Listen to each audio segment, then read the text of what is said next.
Welcome back. I'm Linda Kincaid. The historic SpaceX Polaris Dawn mission is set to launch Tuesday morning. It is funded by billionaire Jared Isaacman, who's also a member of the private four-person crew. If all goes well, he and a crewmate will conduct the first ever commercial spacewalk during the 5-day mission.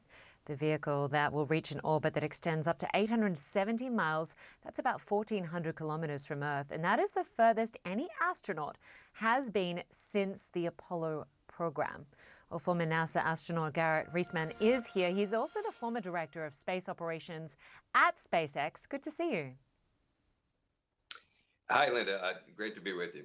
So about 8 hours plus from now, these 4 private citizens are going to launch into space as part of this SpaceX Polaris mission.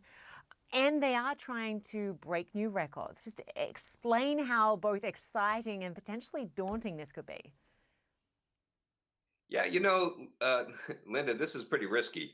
It definitely involves more risk than a typical NASA mission, like the ones that I was a part of.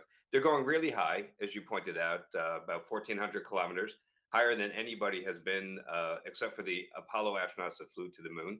But that also puts them up into some pretty severe radiation environments in the Van Allen belts. Then they're going to drop down and do the first spacewalk ever done by a commercial entity. And they're also doing about 40 different science experiments. So this mission is really loaded with a bunch of really bold things. And yeah, I'm a little concerned.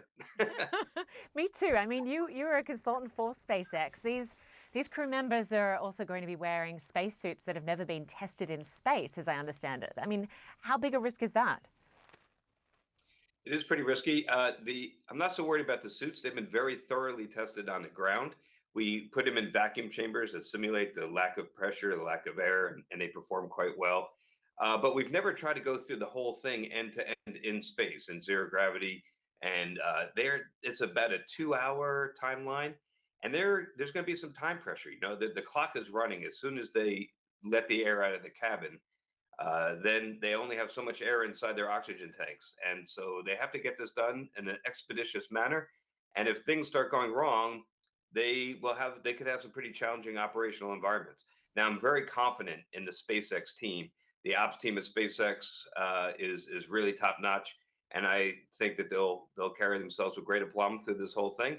But yeah, it's a bit of a nail biter, and 2 of the crew members are actually friends of mine, so that's why I'm kind of particularly on edge. You're a little bit nervous for them. And of course, Garrett, you have yourself done a spacewalk.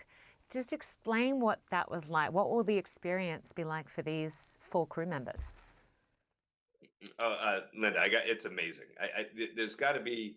I don't think there's anything cooler that an astronaut gets to do than a spacewalk. When you go out there and there's nothing between you and the entire planet and the cosmos except for this thin piece of glass that's your helmet, which you almost forget is there. It's an incredible experience, and I'm really happy for Jared and Sarah that are going to get a chance to go outside and have a look. Now, all 4 of the astronauts are going to vacuum. Even the 2 crew members staying inside. So I think it's really kind of unfair that they don't get credit for doing a spacewalk because the only difference is they keep their seatbelt on. Otherwise, it's really the same. I think they all should get credit. Frankly. Oh, wow. That's an interesting point you make.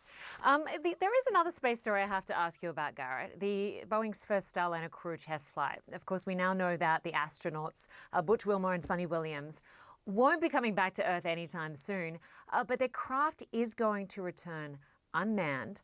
Just explain why. Well, I think NASA made the right decision here. What really bothered them was the fact that they knew what was happening with the thrusters, but they didn't know exactly why. And they thought they had an explanation for why it was all happening, but there was some uncertainty about whether or not it was really the correct explanation. So, not knowing exactly for sure what's going to happen, look, I would put good money on Starliner undocking, coming home with nobody inside, and everything going just swimmingly. I think it'll be fine. I'm willing to bet a lot of my money on it, but I wouldn't bet my life on it unless I had to. And the thing is, NASA doesn't have to. They could just wait a while. It's gonna be tough for Sonny and Butch and their families. Butch has 2 teenage daughters, so it's that's going to be difficult. But look, it's the safe thing to do.